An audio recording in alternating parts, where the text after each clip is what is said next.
well as other members of the chamber. It's our pleasure to join hands with you for this program. Today's session will be more a conversation style, and we encourage you to use this opportunity to share your questions with moderator. Please use the question answer box at the bottom of your screen, and it will be again I cannot take into towards the end. Let me now invite Mr. Amrish for for his address and request him to introduce the panel for the audience. Thank you very much, Amrish. Thank you, Dr. Bose. It's always a pleasure doing events with World Trade Center. In today's event on the branding strategies of SMEs, it gives me great pleasure to give a little introduction about today's speakers. First, we have Mr. Ambi Parameswaran. Mr. Ambi Parameswaran is a brand coach and brand strategist and founder, brandbuilding.com, a brand advisory. In a career spanning 35 plus years, Ambi has handled assignments in marketing, sales, and advertising with Rediffusion, DYNR, Boots Company, UDI, Yellow Pages, and FCB Ulka Advertising.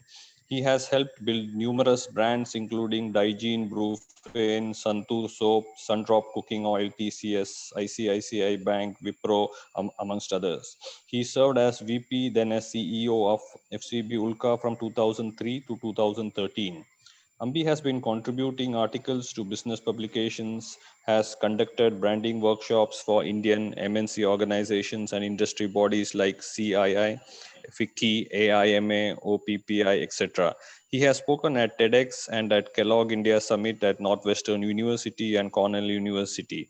He is an adjunct professor of marketing at SPJIMR and a guest faculty at IIMC, IIMA, MICA, and ISB. Ambi has now 9 books to his credit, including FCB, Ulka Brand Building Advertising Concepts and Cases 1 and 2 with Kinjal Made, Building Brand Value 5 Steps to Building Powerful Brands, which is a winner of 2007 NTPC DMA Book Prize. For God's Sake, and Admin on Business of Religion, Strategic Brand Management, Indian version with Professor K.L. Kellar and Professor I. Jacob. He is the author of best-selling books Nawab's Noodles, India through 50 years of advertising, a finalist at Crossword Popular Book Awards 2017, and Sponge, SPONG, that Sponge Leadership Lessons I Learned from My Clients. It's a Financial Express #1 bestseller. In September 2020, he launched his 10th book, Spring, Bouncing Back from Rejection.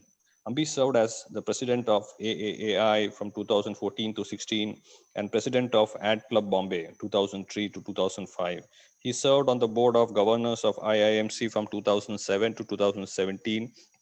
He is an independent director on board of Galaxy Surfactants Limited, THG Publishing Limited, Cube Cinema Systems Private Limited, FTC Limited, which are manufacturers of Electral, and Rediff.com India Limited. He received the Distinguished Alumnus Award from IITM in April 2009 and from IIMC in November 2018.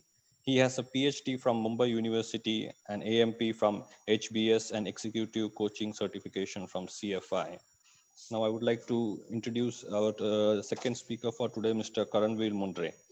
Karnvir is the founder and chief ideation officer at Atharva Marcom Public Relations, a leading communications firm that provides communications services to organizations across India.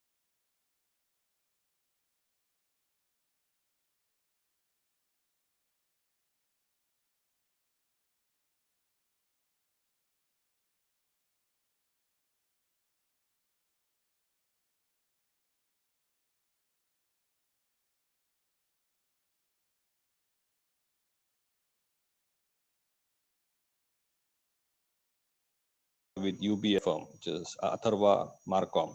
Karnvir is also India's oldest continuous podcaster, having a continuous show since 2006, the Health Tips podcast. At its highest ranking, it surpassed the Oprah Winfrey podcast in listenership. He also is the founder and editor of the futureofpr.com, an online news blog. He is also the president of the Indian wing of the BCMA, the Branded Content Marketing Association, the world's voice for content and marketing and PR, and one of the most respected and influential marketing associations in the world. A keen reader, he also runs a YouTube on the books, show on the YouTube on books, which read a book in 14 minutes, which brings authors to talk about their books in a quick and snappy manner. Beyond work, he is the chair of the LSC Alumni Association Bangalore and is a keen sailor, kayaker, and men in the mountains, a snow skier. Now I would, now over to Mr. Vivek, I think, for the next phase of the show. Thank you and welcome, Mr. Ambi, and welcome, Karnvir, to today's Zoom. Really pleasure having you here. I think, Vivek, you can start. Yeah, sure. Thank you, Mr. Saraf. So Thank I now invite Karnvir to take over the show. Thank you. Thank you, everyone. And, this is, and thank you, Vivek, and thank you, WTC, for calling me. Mr. Parameswaran, Mr. Ambi Parameswaran has written a book on rejection and bouncing back from rejection. And, let me tell you, this is my bounce back from rejection, because Mr. Ambi Parameswaran actually rejected me. When the first time I wrote to him that I requested him, because he's a great he's one of the greats in advertising and marketing, and he's written so many books. He's somebody I look up to all the time.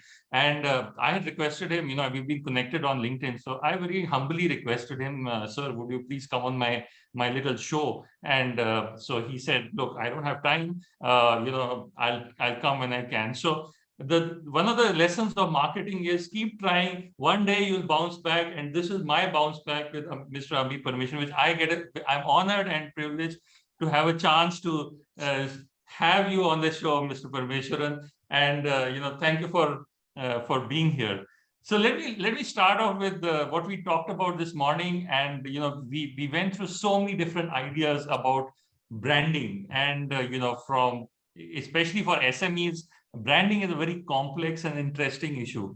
So since you have literally defined branding over the years with 9 books, and some of them super interesting, like the book called Sponge, in which you have made Sponge into an acronym to name something, and Bounce Back, and all the other books, and you have really ridden the wave of advertising. Tell us about branding. How do you define branding in the first place, and what should SMEs think of when they think of the word brand? Okay, good. So thank you, Karnvir, for that backhanded compliment that that you managed to get me on your show here. But honestly, I should thank Vivek for his relentless follow-ups, to say that, there is this thing happening, and, he wanted me there. So the problem is you can only do this much, because of this online thing, you're getting so many requests to appear on various things. So one, I'm not a big guru. And I don't think I am the authority on anything at all. I still consider myself a learner. Just to bring it alive, I was teaching a class at SPJMR 3 days ago, and we were discussing business to business buyer behavior. And one of the students said, sir, this reminds me of the Kraljic matrix. So I said, hello, what is this matrix?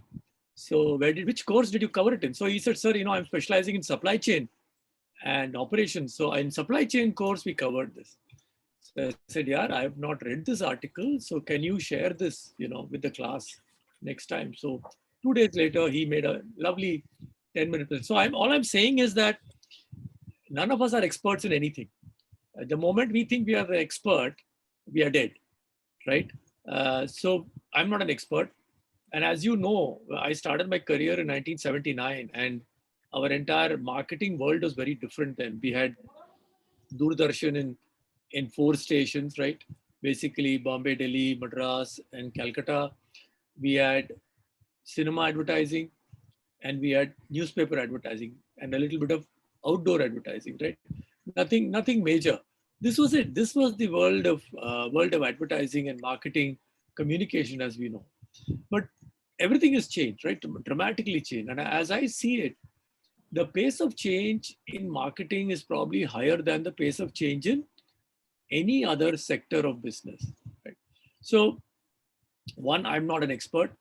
Yes, I've written many books, and as you know, Karnvir, you also do podcasting, you write.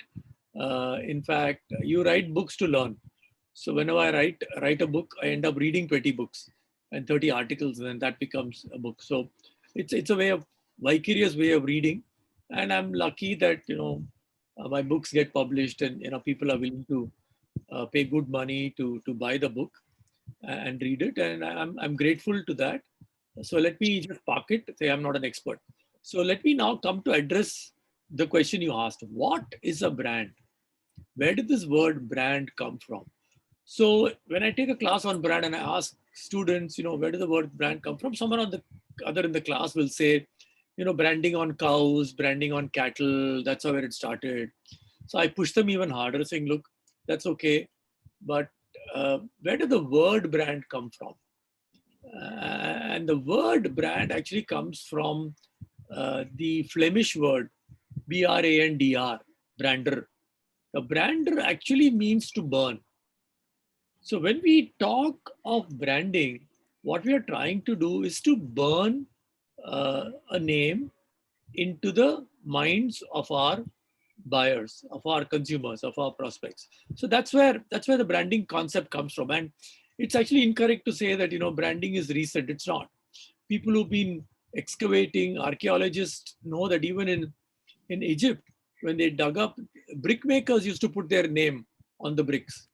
Right today, when you buy bricks, the brickmaker will put a name, and that this goes back to more than 3,000, 4,000 years. So man has always wanted to leave his mark on something, right?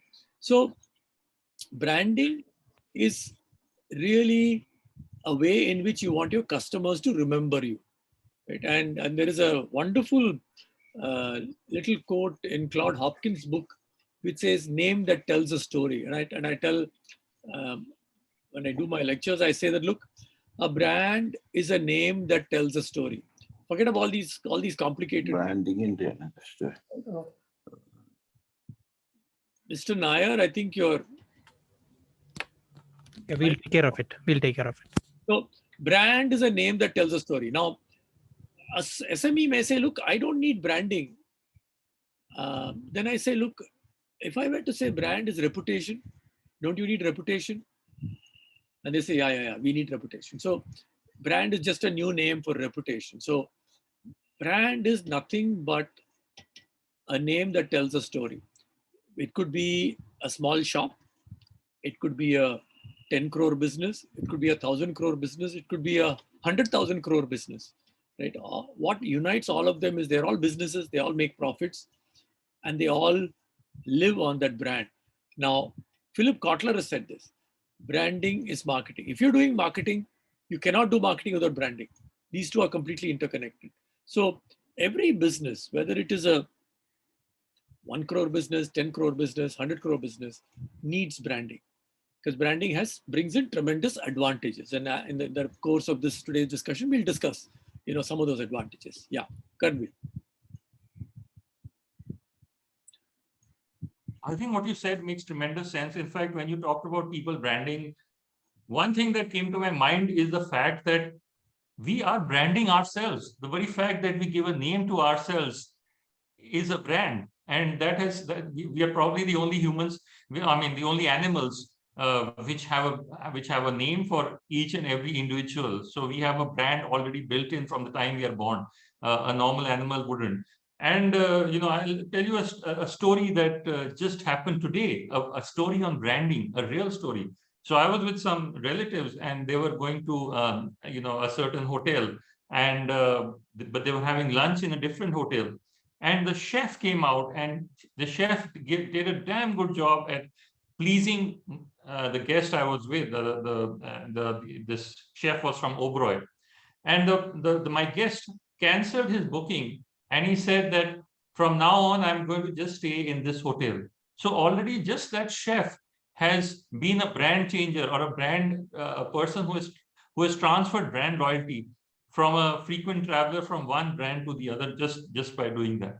So my question to you, Mr. Parameswaran, is that we are in a very unique period of time, a unique period of life in which we need the brand, but at the same time we can't probably afford the typical strategies, the 500 crore Unilever accounts, which I'm sure you must be very happy about every time you got that signed check, because Unilever has always been the god of, they've almost created ad agencies with their accounts, with their ad accounts. So, but the rest of the SMEs, the rest of the 99.9% companies are not Unilever. So what do you think they should do? How should they develop their brand? Okay, good question. So let me rewind it back, because you opened up something else which was very interesting. You said Karnvir Mundrey is a brand, Ambi Parameswaran is a brand. People have become brands. So the question which is asked is, can anything be branded? So all of us know Lux, Santur, Dove, they're all brands. And then you also know durables like, Sony, Apple, they're all brands, right? And then services are brands, right? Like you said, Oberoi is a service, it's a brand. And about 20 years ago, Tom Peters wrote an article called Brand You. And that was the first time someone said that you are a brand. So, what we call personal branding is not just self-improvement. It is not just tom-tomming. It is not just self-propaganda, but it is more like self-promotion. That is, you're building your brand. Like Karnvir Mundrey does so many things to build his brand, whether you do your podcast, you do your YouTube show, all that you build towards a unified whole of building this brand, which stands for content marketing, content management, etc., etc., etc. The other important thing, which is the question you raised, is one, can only companies like Levers build a brand? So let me tell a little story, right?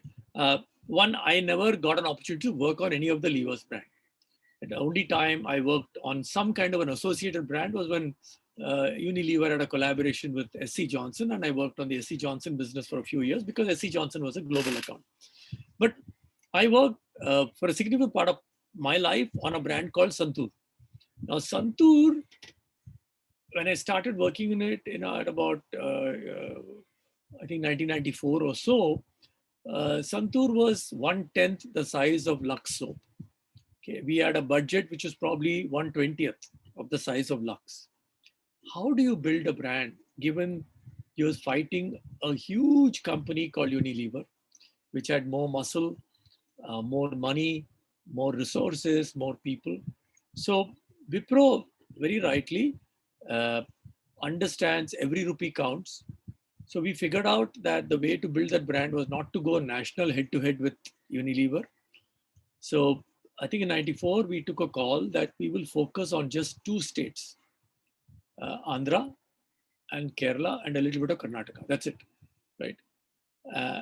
And we started building the brand. The theme was this younger looking skin, mistaken identity, mummy. You would have seen that, 100 times, those ads, right? The brand started growing. And then after a few years, we realized Maharashtra could be potential.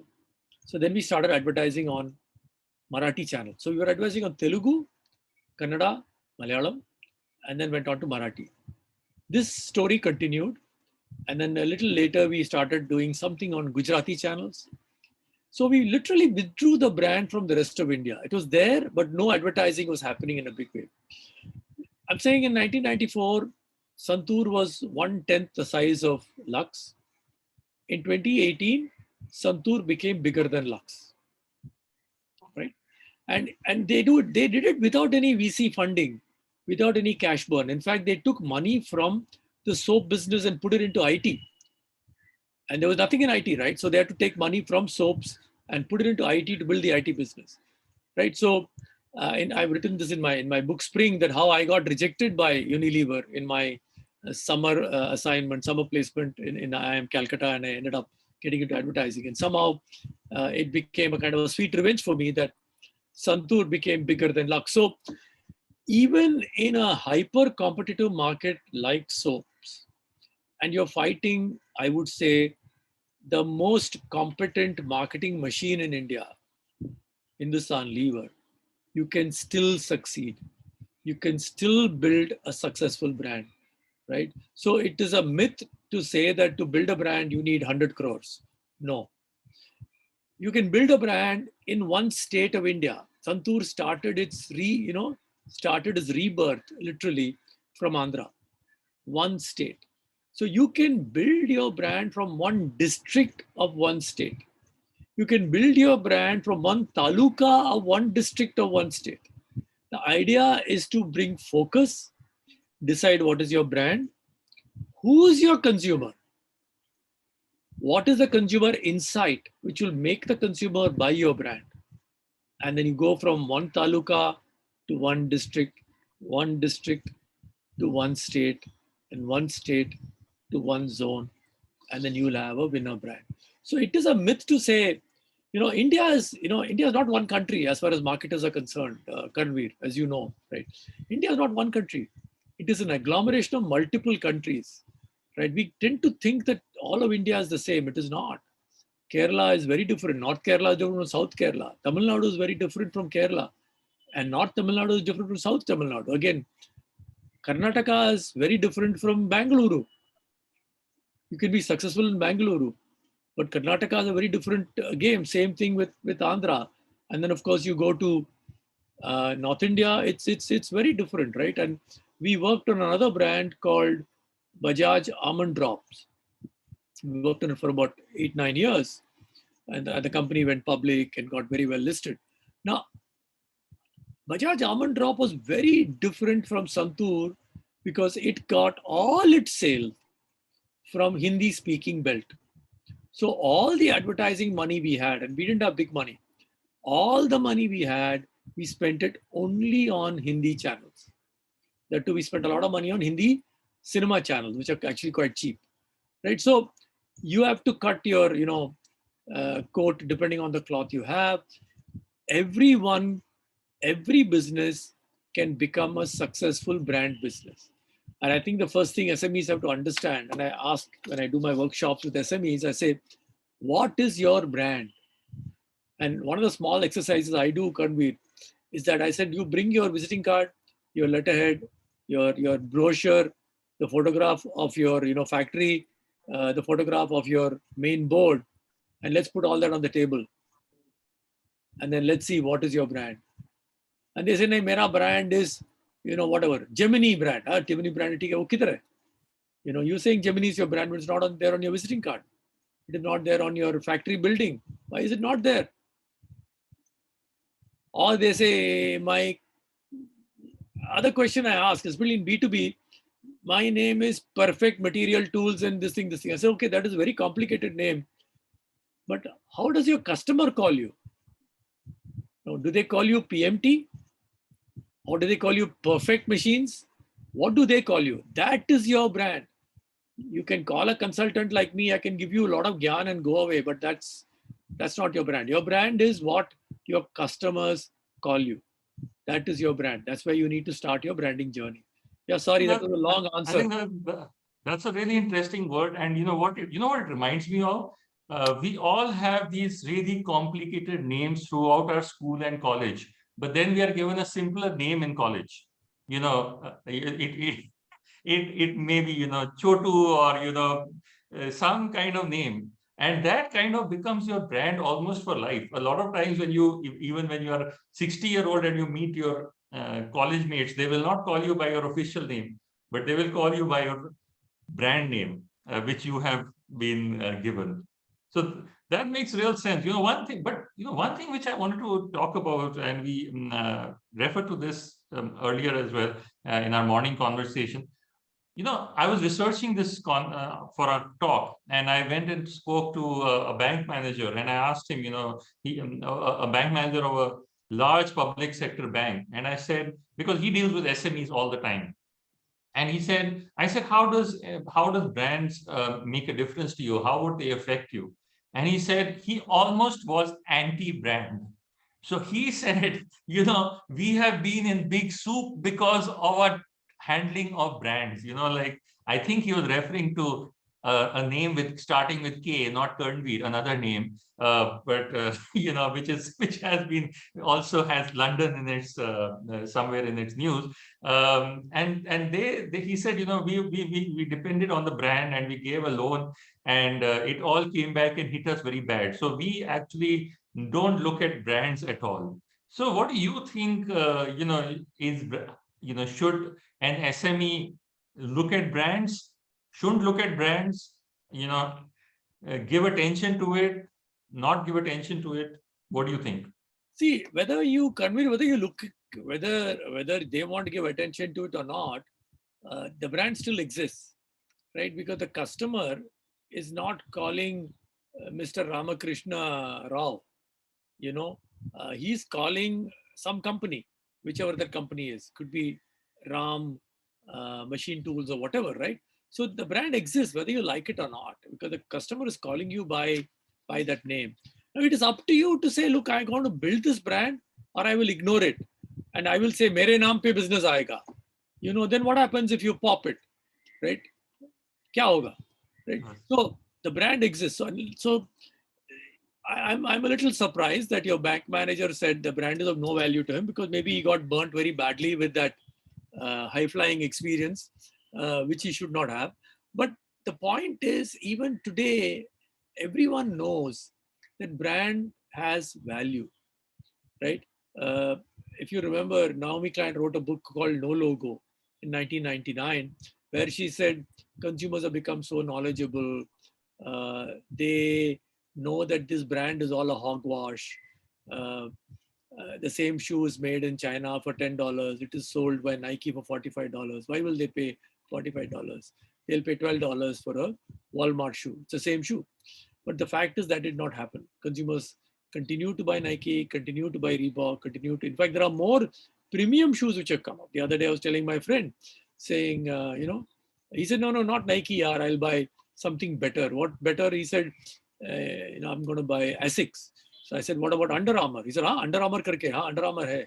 And I gave two more names of brands which are even more premium than Nike, right? So brands are there because consumers actually love brands.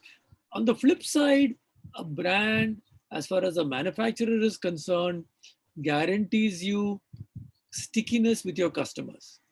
It also guarantees you a better margin, a better profit margin.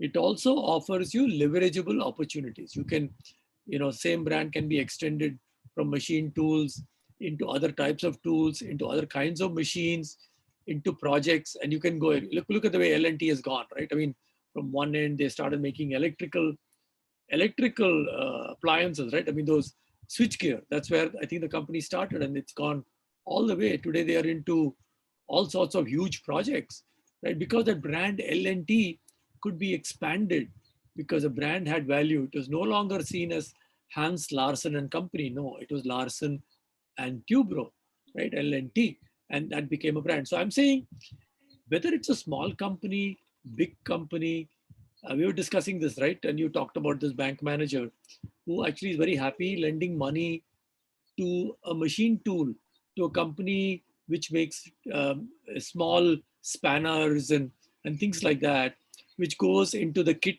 of a two-wheeler company, right? So he supplies to the two-wheeler company kit, and it goes into the glove compartment of that two-wheeler. So if I was advising that company, I would say, look, in that spanner, are you putting a name? If you're smart, and let's say your Karnvir Mundrey machine tools, you should put KM on it and start building the brand KM. It doesn't cost you anything, right? So the other thing, Karnvir, which is a concept which a lot of us today are talking about, is this whole thing about paid, owned, and earned media, right? Now, if the guy puts on that spanner, if he puts KM, that is his own media. That doesn't cost him anything extra. All he has to do is, when he's making the mold the next time, he has to engrave KM in that. So when he punches out the tool, that KM is there on that spanner. So it's a myth to say that brands don't matter. Brands matter because whether as a manufacturer you like branding or not, your customer is going to call you by some brand name. And it happened to us. We were Ulka Advertising and we became FCB Ulka in 1997. And there is a clear history. People who knew us from before 97 call us Ulka. People who started interacting with us after 97 call us FCB, right? The name. They call you by your name, whether you like it or not. And that name is your brand. That name is your reputation. And whether you're a small company, big company, I don't want you to suddenly start spending hundreds of crores, but please understand you have a brand. It's in your interest to figure out what is that brand and how can you build it in a cost-effective manner. Absolutely, and I love the fact that you refer to this company called Under Armour because it makes even the big brands they're really scared of the tiny brands. So can you believe it that Under Armour actually so this, if you see this in the little camera over there, this is our logo. And Under Armour actually sent us, I was like doing a trademark for this, and just slightly close to Under Armour. I totally created this, I didn't even know Under Armour existed at that time. And I thought there were two genetic strips together with an I for information.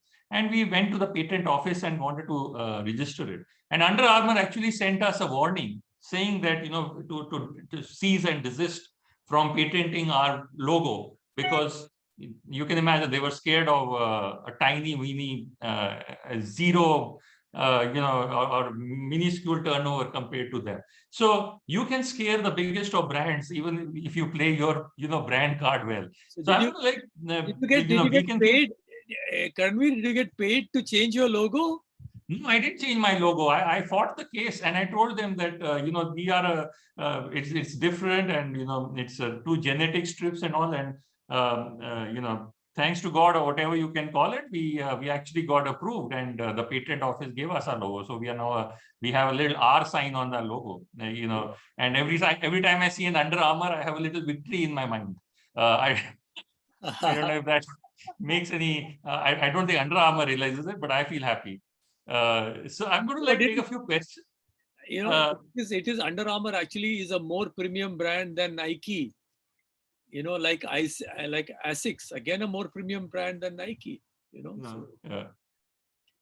So what I'm going to do is I'm going to take a few questions because a lot of times we have so much to talk about, but a lot of times these questions get remain and then people aren't very happy because their questions aren't answered. So Guru Murthy asked how should B2B software companies brand their products? As an SME, how can we compete with large B2B companies? From Guru Murthy. Good question. First of all, I think it's good that as a B2B company, you believe that there is an importance in building a brand. A lot of B2B companies completely neglect the fact that, in branding works in B2B. In fact, Infosys proved it to everyone that, you can build a brand in a hardcore, B2B business, right? So the way to do this when you're going up against the big boys like TCS or Infosys or Wipro, HCL, is to apply the fundamentals of marketing. Segment the market, figure out which segment you want to focus on, and then find out who's the target customer you want to go after, and then how are you going to position the product for him? What problem are you going to solve for that customer? So look at it. 5 years ago, when I was, was driving back to the airport from IIM Calcutta, one of the fellow alumnus, Venkat, who runs a very successful B2B company called Latent View, was in the car and we were chatting. And he was saying, look, I've reached a stage, I don't need any money. I'm growing brilliantly. But when I was desperately asking for money, I never got any money from anyone. Now, every week, someone is calling me to give me money. So I said, what do you do? He said, I do very, very high-end analytics, right? Very, very high. I'm very focused in that. Then he said, the company which I admire is Zoho. 5 years ago, today, everyone knows Zoho. Everyone knows Sridhar Vembu, who dresses in a dhoti and cycles around, Tirunelveli, right? But that time, 5 years ago, I said, what is Zoho, yeah? He said, Zoho is amazing. It's a online thing, yeah. It's like, Salesforce. It's a ERP.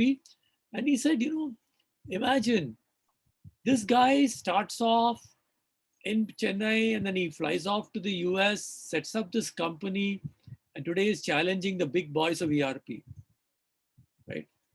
And he said, that's the guy I really admire. Where did he start? He started in a small way, right? And then he built it up. So I'm saying, look at how you can segment the market and which is the small piece you can go after, right? And then from there, you slowly start building yourself. Even if you read the Salesforce success, in today's Salesforce is what, $22 billion company, and they acquired Slack early this year for about $20 billion. What is Salesforce? I mean, this guy, Benioff, right? Mark Benioff had the idea of a cloud-based ERP when he was working in Oracle. And Oracle said, that's stupid, that's not going to work. So he walked out with 6 people. And in fact, Larry Ellison did a smart thing by gave him some money in his company. And then look at Salesforce today. It was, I think, in Fortune 500, it was 168. Last year, it has climbed up to 128. You never know, he may even overtake Oracle one day. What did he do? He said, I'm going to make it fully cloud-based. I'm going to charge $35 to $100 per user license. That's it, fit and forget, nothing else, right? And whom did he go after? He didn't go after the big boys.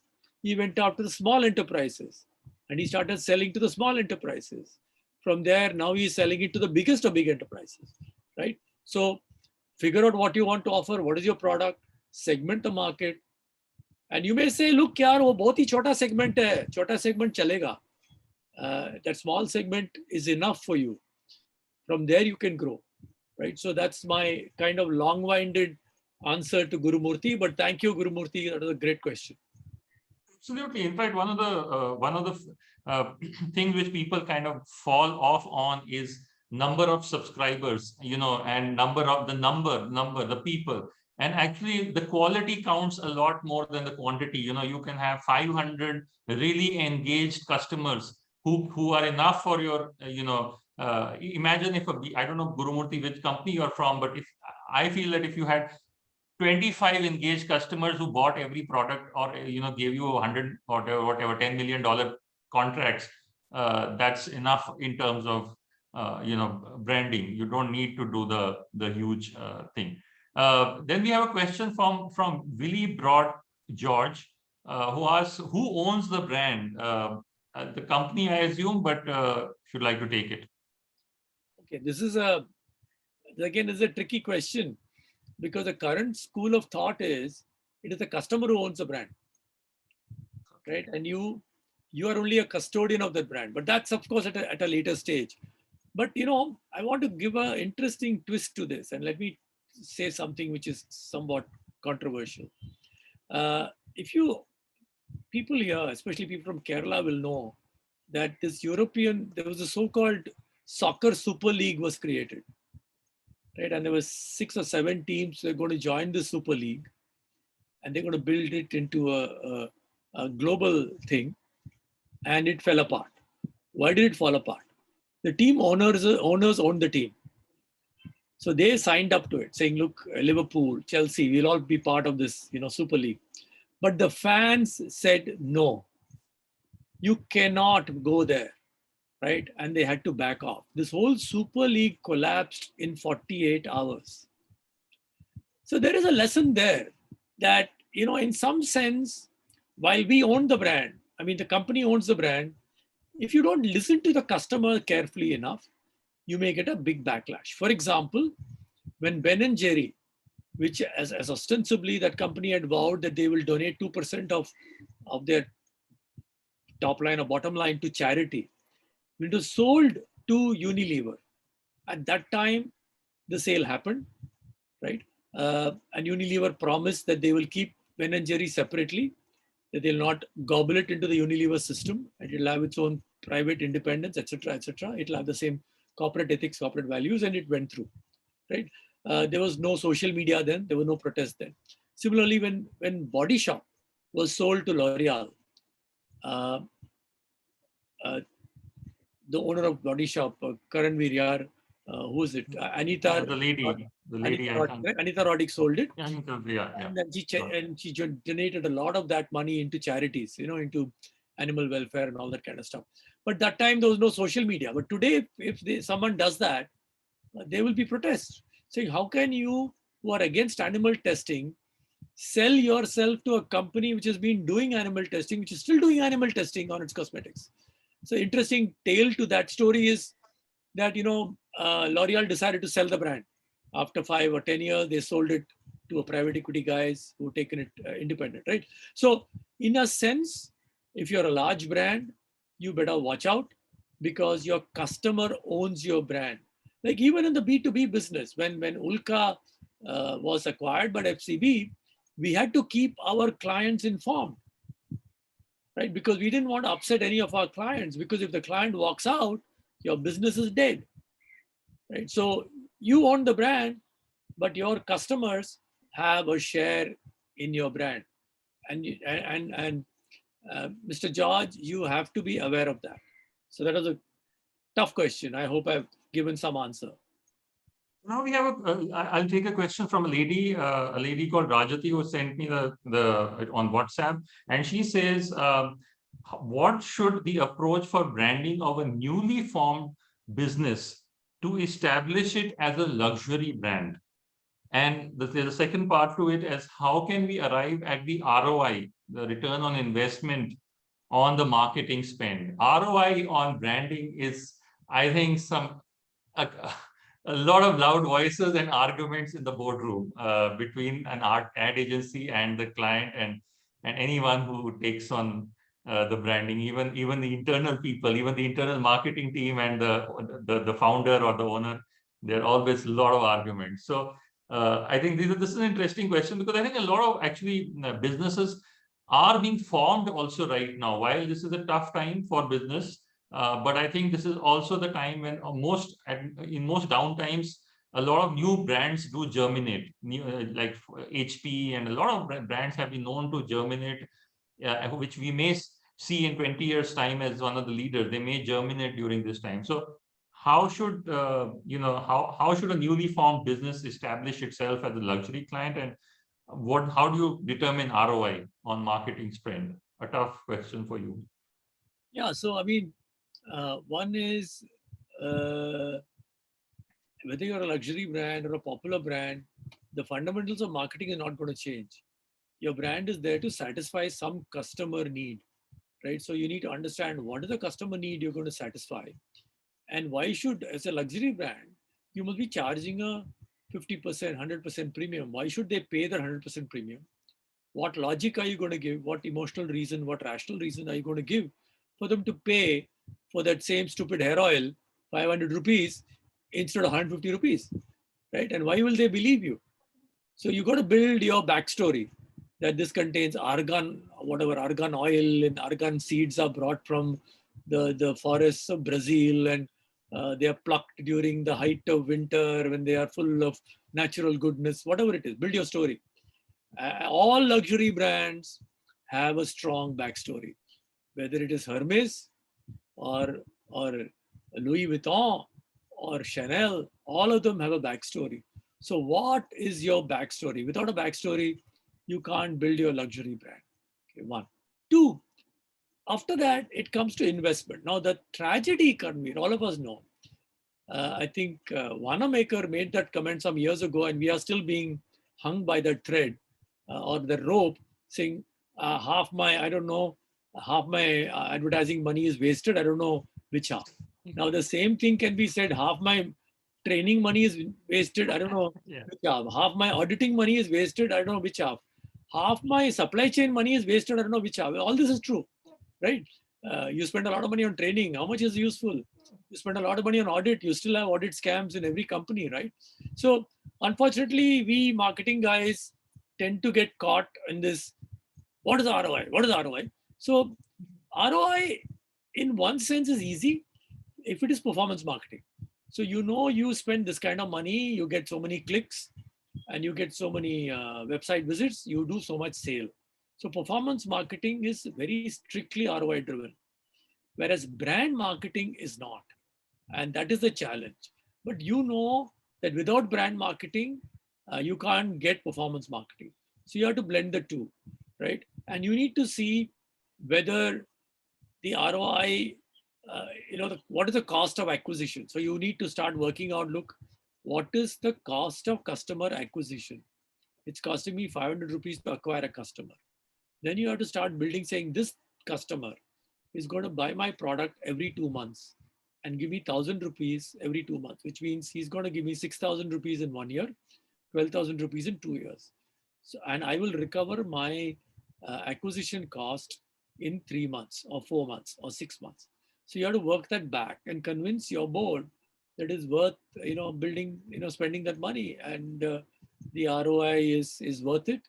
They may ask you questions and you need to then rework your numbers, right? But the problem is that unlike though John Philip Jones has done work, Professor John Philip Jones is an old friend, and he was in Syracuse, and he has done work on to say that, look, every ad works.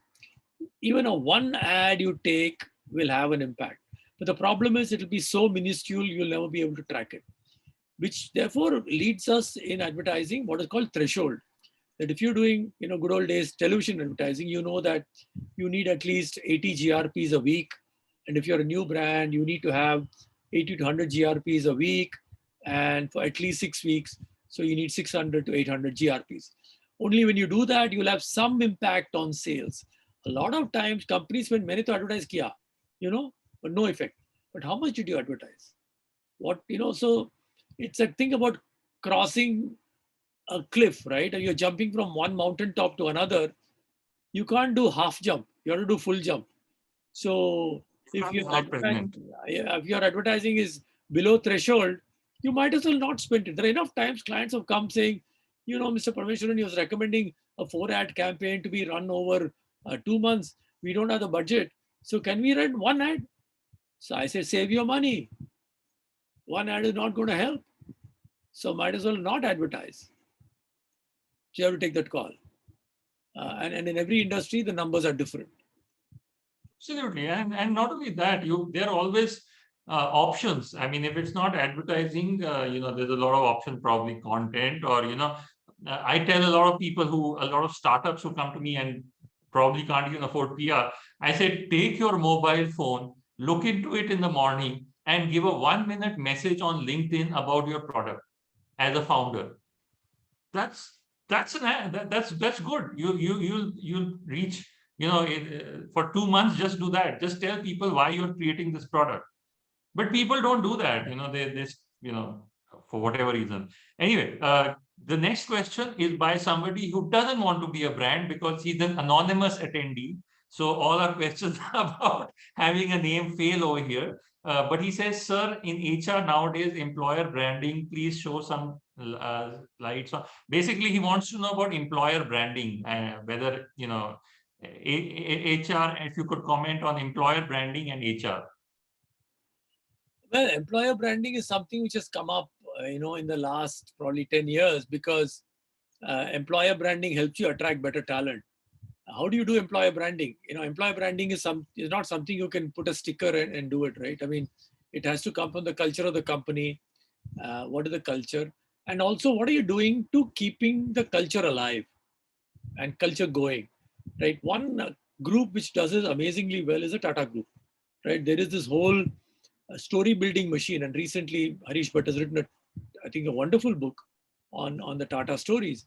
Now, they are alive to the fact that if you don't build the Tata mystique, you're not going to be attracting the best of talent. Today, Tata in the top B schools, TAS is a number one, day one, recruiter. They don't pay the top dollar, but people know that when you work for the Tatas, you're doing something more than just make cars or make salt or make tea, right? So that's a great case of much more than employee branding. But what HR teams are doing today is to create a lot of events, and I'm somehow a little disturbed about multiple events being created by HR to keep themselves and keep the teams busy. I think it's better for them to find out from the teams what they want and what can HR do to help, instead of imposing Monday quiz and Tuesday quiz and Wednesday quiz and Thursday dam charade and Friday what is it called, antakshari or something like that. Maybe there are some people interested in that, then you need to rope them in. But employer branding can go a little awry. So you got to watch out, to where to draw the line, right? But I think we should not be answering these anonymous attendee questions, yeah. We are in a especially in a branding question. Absolutely. So, in fact, one interesting thing was somebody asked me about employer branding once, and I told them, what employer branding will do? It'll get you better employees. You know why? Because in the matrimonial column, he'll be able to write that he works for Infosys. Or whether he does just a packaging job at Infosys or everybody wants to work for Infosys or Amazon, not Raj Biotech or HR genetics, because they just don't, even though the technology may be higher over there. So I think employer branding does make a difference in terms of bringing better employees and for the matrimonial columns. Billboard, George has another question. I think he's from a school probably, because he says, do the principles of branding change when the organization is a school or an education institute? Every situation different. In the case of a school or an institution, you have multiple stakeholders, right? You got students, you got employers who come and recruit your students. Then you have teachers who have to join your school. So there are multiple stakeholders. You need to balance your brand. You cannot be seen as excessively excessively aggressive in marketing the school, because then it is seen as this guy is too desperate, and therefore good students are not joining there. So it's a kind of a delicate balance you have to navigate this. So it's not a simple thing. What works for Sundrop cooking oil doesn't work for Amul, and doesn't work for Tata Cars, and doesn't work for a business school, and doesn't work for a college. Each is different, each target customer is different, and each complication is different. I mean, I really had an interesting thing with one school which talked to me, and they said, oh, we don't need branding. And I said, Harvard does branding, Columbia does branding, Stanford does branding, but you as an university in India don't seem to think that you need branding. I mean, are you better than them? So that kind of made them think a little bit, and about their whole marketing idea. But sometimes I think a lot of owners, they if I'm without being rude, or they think that they are larger as a brand than they really are. Yeah, in fact, there was a university which I was advising, and the chairman of that board of the university, we were talking about branding and need to build a brand. So, and I said, look, you need to build your brand by, doing the right kind of advertising. So he said, no, we will not advertise. I said, then how will people know about your university? We will do digital. So I said, that's not advertising or what? Huh? Yeah. I said, look, that is advertising. You'll do digital. You'll post digital messages. You'll post videos. You'll promote the video. I said, sir, nothing is free. He said, no, Amma, we'll create a Facebook page. I said, who will come to your Facebook page? Who will come to your LinkedIn page? No one will come. Facebook is not a fool to promote you, without money. So don't think, that's a myth, right? Digital media, people think is free. Sorry, digital is very, very expensive. Right? Digital is very, very expensive. You think you have a Facebook page, LinkedIn page, and you post messages there, everyone's going to see it? No, the same 40, 50 people will see it, because LinkedIn will make sure only those 40 will see it. Whereas you may say, I have 20,000, followers of my LinkedIn page. If I post a message about my new product, all 20,000 will see it. Sorry, 20,000 will not see it. The 50 people who regularly see it, only they will see it.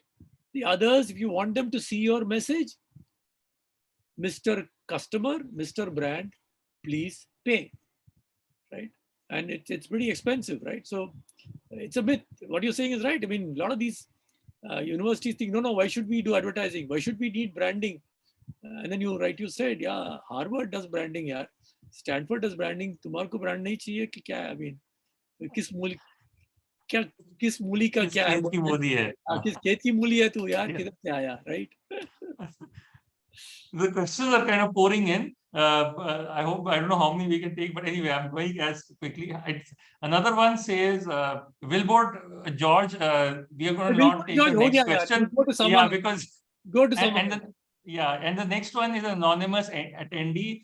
No, So anonymous also no. not okay. We won't take him. And then Pragati Arora, how does one know if another region can be a potential region? Interesting question, actually. You were talking about, you went from Andhra to in Santur, you went to different states. I think she's understood from that. It leads this question: how does one know if another region can be a potential region? How do you analyze the region? I suppose you got to take gentle steps, right? You got to go and do research to find out this product is acceptable, right? And then do a little bit of advertising to see if that helps. So, just because your product is a big seller in Tamil Nadu doesn't mean it'll sell in Andhra. Doesn't mean it'll sell in Karnataka, right? So you need to go there and see whether the product fits their requirement, right? And then take some gentle steps and then go in there, right? Then go in with your full guns blazing, but go do research. See, the other big problem in India is we don't spend money doing market research. We don't spend money doing consumer research. And it's a crime today, because today on online, all the data is available, right? It's available for free. I can go and scrape reviews from various domains and do an analysis. We are right now doing some work for a healthcare brand. And we found that, their online reviews, and we looked at 3 of their competitors' online reviews, and we've not spent any money, except, we hired some interns to do that for us. But we got a pattern already. Now we got that pattern. Now we're saying, let's do research. Let's go talk to consumers. So if you have simple rule of thumb, if you have 10 lakhs to spend on marketing and advertising, spend 1 lakh on consumer research, right? If you want to go and say, I want to enter a new state, go do research, go work the market, right? Work the market yourself. And then you will get to know how the consumer is behaving, how the trade is behaving, and then you can figure out whether you can launch the product or not. I think we are near the end of our time, Karnvir. So I thought I'll just take this one question because it seems to be slightly relevant from Philip Samuel, because literally we have got at least 100 questions below. And I'm sorry to all of you who I haven't been able to take, but such as life. Sometimes you do get, as Mr. Parameswaran in his TED Talks explained very well. But the last question I'll take is from Philip Samuel. How do brands promote a product or service in the midst of COVID-19 crisis in a way that it resonates with customers? And how does a brand communicate with consumers in an effective way after fear subsides and a sense of normality returns? I think this is a good question. It's a complicated. It's a complicated question. Obviously, right now during COVID, as COVID is going down, a lot of industries have been disrupted, and I've been advising some pharmaceutical companies, and the entire medical rep meeting the doctor has undergone a complete change. I spent 5 years in pharmaceutical marketing in 81, 82 to 87. And we had the same, 250 medical reps carrying a visual aid, and you change the visual aid every 3 months. The tragedy is that industry did not change for 30 years. It's the same thing. You hire a medical rep, give him visual aid, give him samples, and let him loose in the market, right? But COVID is going to change that. COVID has dramatically changed that. Now doctors are saying, I don't want to meet you. You're going to come and tell me the same product. I don't want to know. So pharma companies have reinvented the game. They've created webinars. They've created case studies. They've roped in doctors to conduct, sharing case studies. So the whole pharma world has dramatically changed. Like this, in your world, what is changing? If you're in B2B, and earlier in B2B, you had to fly down, to see a customer in Jamshedpur, and then for 1 hour you fly back, and then he calls you after a week, you fly down again. And I was talking to someone who used to work in cement equipment manufacturing. They sell equipment for cement plants. And he said for the first time he heard that his old company managed to get an order worth several hundred crores without a single face-to-face meeting with a customer. Pure online. So how is your business going to change? How are you going to take the learnings from COVID into the future? What are you going to absorb as a permanent feature in your business, right? And what are you going to discard? So that's one. The second, which I think is, as things return to normal, what are you going to retain? There was a famous study done by Ranjay Gulati of Harvard, who said that he has studied thousands of companies over multiple slowdowns. The companies which bounce back stronger are companies which use the slowdown to become more efficient, which is to reduce the flab, reduce the supply chain, make the supply chain more efficient, reduce the flab in the organization. So if you've done that, when COVID is gone, you'll become a more leaner, meaner, more aggressive company, right? So that's a learning you need to take forward from COVID, right? Thanks, Karnvir. I think we are. Yeah, absolutely. The challenge of having a great meal or a fantastic guru like you is that you're always left hungry. I thought I made it clear. I am not guru. I'm Guru Allah. The one trait all gurus have is but anyway, I would like all the listeners. There is so much, Mr. Ambi Parameswaran is such an amazing thinker. His books are so amazing. Spring, and the Sponge, and all his other books. And I've been listening to some of the TED Talks and all the other talks that you had in interviews. And I've, societal changes. There was one interesting concept which we could not get into, which I would have loved to. I would urge everybody to really read up and all the books that Mr. Ambi Parameswaran has, and see all the talks that because each of your word is full of wisdom, and I really applaud you, and I'm lucky to have had this opportunity to interact with you. So thank you, Mr. Ambi Parameswaran, for this amazing hour. And I now hand it over to Vivek at the WTC. Yeah, thank you. Vivek. Yeah, thank you, Karnvir. It was quite an interesting conversation, citing case studies and breaking myths around marketing. So, Mr. Ambi Parameswaran, you have been with us for the last 90 minutes close to. So, sharing insights on a dynamic topic like this. Sir, we are really glad that we could have you here for this conversation, which I'm sure would have benefited many. Grateful to you for understanding the objective behind these sessions and agreeing to be part of this. And on behalf of organizers and everyone here, I thank you for your time and for all that you have shared with us, sir.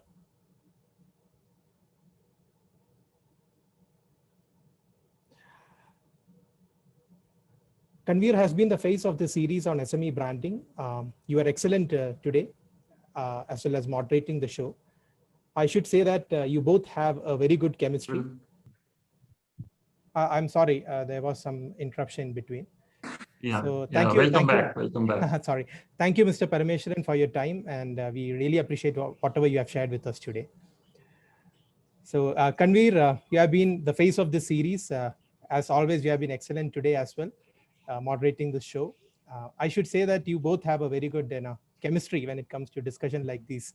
So we appreciate the level of preparation that you do for all the sessions, and no wonder you continue to impress us. So thank you so much, Karnvir.